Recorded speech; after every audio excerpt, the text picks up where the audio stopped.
নয়, অনুপ্রবেশকারীরা এই ঘটনা ঘটিয়েছে এবং এই বিশ্বজিৎ হত্যাকাণ্ডের বিচার প্রক্রিয়া সম্পন্ন হয়েছে। মাননীয় নেত্রী, এটি বিচার প্রক্রিয়া সম্পন্ন করার মতো সাহস এবং উদারতা এই বাংলাদেশে একজনেরই রয়েছে, আর উনি হলেন আমাদের মমতাময়ী জননী দেশরত্ন শেখ হাসিনা।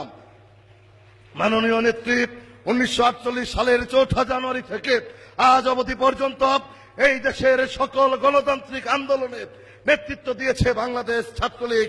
এই দেশের গণতন্ত্র যতবার মুখ থুবড়ে পড়েছে, এই দেশের গণতন্ত্রকে নিয়ে যতবার ষড়যন্ত্র হয়েছে, মুক্তিযুদ্ধের সপক্ষের শক্তিকে নিয়ে যতবার ষড়যন্ত্র হয়েছে, ততবারই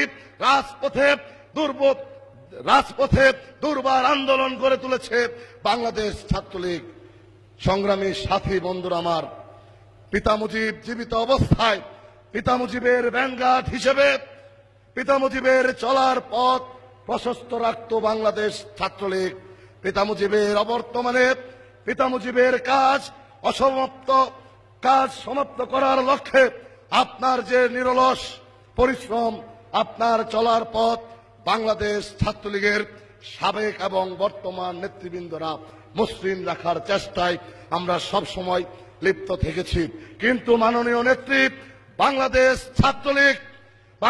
ছাত্রলীগের একমাত্র অভিভাবক হচ্ছেন আপনি।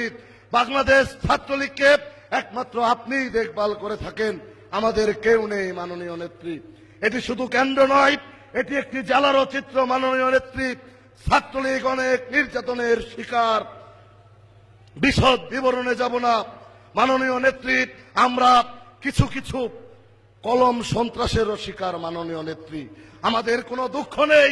মাননীয় নেত্রী, আমরা জানি বাংলাদেশ ছাত্রলীগকে ওই কলম সন্ত্রাসের মাধ্যমে বিতর্কিত করতে পারলেই আপনাকে মানসিকভাবে দুর্বল করা সম্ভব, আর আপনাকে মানসিকভাবে দুর্বল করতে পারলেই ওই স্বাধীনতা বিরোধীদের লক্ষ্য এবং উদ্দেশ্য এই বাংলাদেশে বাস্তবায়ন করা সম্ভব।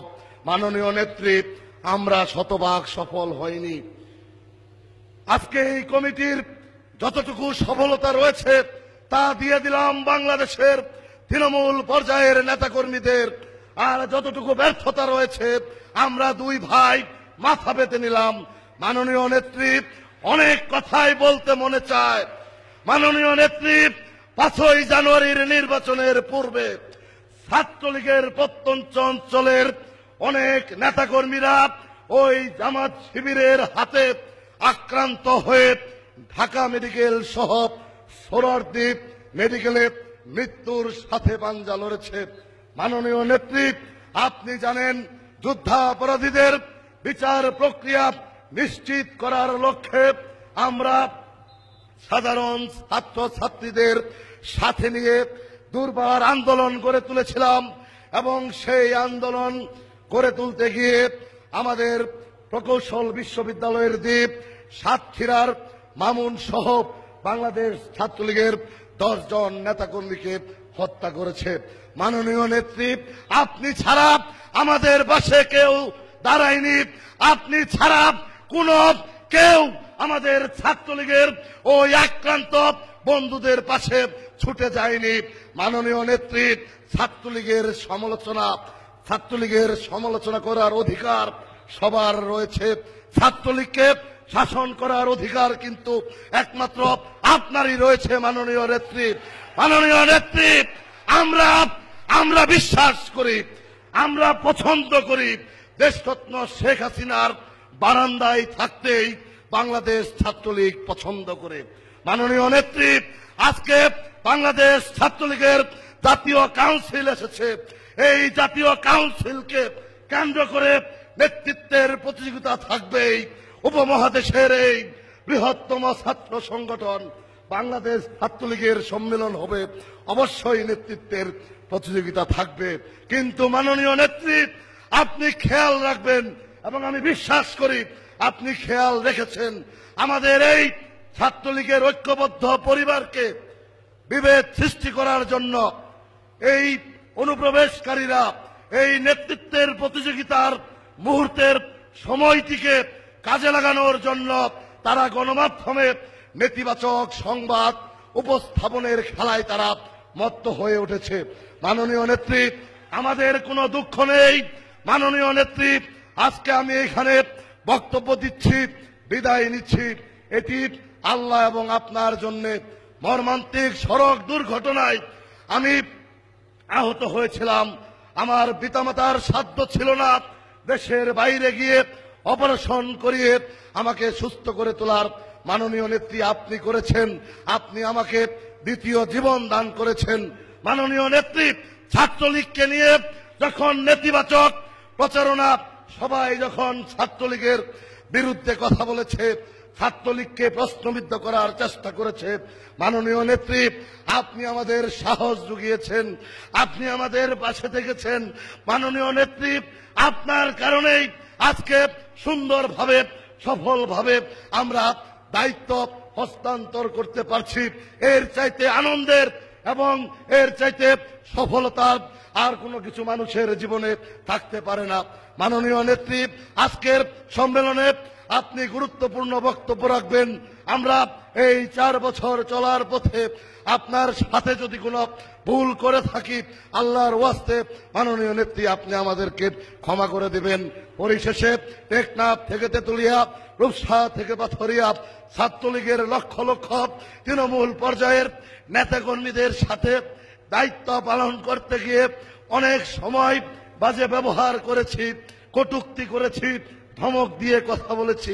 আমি আমার ব্যক্তিগত কোনো স্বার্থে আপনাদের সাথে কখনোই খারাপ ব্যবহার করিনি। সংগঠনকে গতিশীল করার জন্য এবং সুশৃঙ্খল রাখার জন্যই আপনাদের সাথে হয়তোবা ভুল বুঝাবুঝির হয়েছে। আপনারাও আমাদেরকে মাফ করে দেবেন। মাননীয় নেত্রী, বেশি কিছু বলার নাই। ছাত্রলীগ ইয়াতিমদের ছাত্র সংগঠন। মাননীয় নেত্রী, ছাত্রলীগ পলিটিক্যালি ইয়াতিম।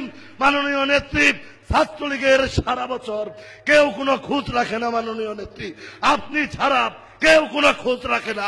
তখন নেতৃত্বের প্রতিযোগিতা শুরু হয়, তখন সবাই বিতর্কিত ভূমিকায় অবতীর্ণ হয়ে ছাত্রলীগের নেতৃত্ব প্রতিযোগিতা সম্পন্ন হওয়ার পর আবার তারা দুধের মাছির মতো লেজ গুটিয়ে পালিয়ে যাবে। মাননীয় নেত্রী, গত সম্মেলনে বাংলাদেশ আওয়ামী লীগের সাধারণ সম্পাদক বক্তব্য রেখেছিলেন।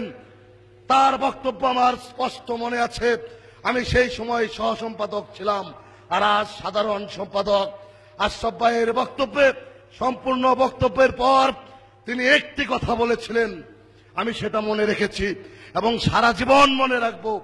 তিনি বলেছিলেন, তার শেষ কথা, ছাত্রলীগের অনেক প্রশংসা করেছিলেন, 111 ছাত্রলীগের অবদানের কথা বলেছিলেন, বিশেষ করে ঢাকা বিশ্ববিদ্যালয়ের কথা বলেছিলেন।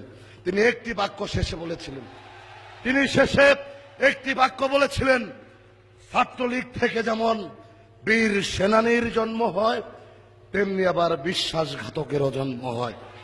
মাননীয় নেত্রী, জীবনে আর কোনো কিছু চাই না। অনেক দিয়েছেন। আপনার ছাত্রলীগের নেতাকর্মীরা দুহাত ঢেলে প্রাণ থেকে উজাড় করে আমাদেরকে ভালোবেসেছে। আশরাফ ভাইয়ের কথাটি সেই সম্মেলনে শোনার পরেই, তখনও আমি কোনো প্রার্থী ছিলাম না, আমি মনে মনে প্রতিজ্ঞা করেছিলাম, আল্লাহ, আমি যদি এই সংগঠনের সাধারণ সম্পাদক হতে পারি, আশরাফ ভাইয়ের প্রথম কথাটুকুই যেন সত্য হয়, আমি মরার আগ পর্যন্ত যেন ওই দ্বিতীয় কথাটি সত্যি না হয়। এই আদর্শটি নিয়েই চলার চেষ্টা করেছি। মাননীয় নেত্রী, অনেক জায়গায় কমিটি করতে গিয়ে আঞ্চলিক স্থানীয় আওয়ামী লীগ নেতৃবৃন্দের সাথে মনোমালিন্য হয়েছে। তাদের সকলের কথা আমরা রাখতে পারিনি। মাননীয় নেত্রী, তাদের কাছ থেকেও ক্ষমা চেয়ে নিচ্ছি। মাননীয় নেত্রী, আর কিছু বলার নাই। ছাত্রলীগের ভাইয়েরা, বন্ধুরা, আর কিছু বলার নাই। শুধু বলে যাই, রিক্ত আমি, সিক্ত আমি, দেওয়ার কিছু নাই, আছে শুধু ভালোবাসা, দিয়েও গেলাম তাই। জয় বাংলা, জয় বঙ্গবন্ধু। সংগ্রামী সাথী ও বন্ধুরা আমার, এই পর্যায়ে আজকের এই সম্মেলনে বক্তব্য রাখবেন বাংলাদেশ ছাত্রলীগের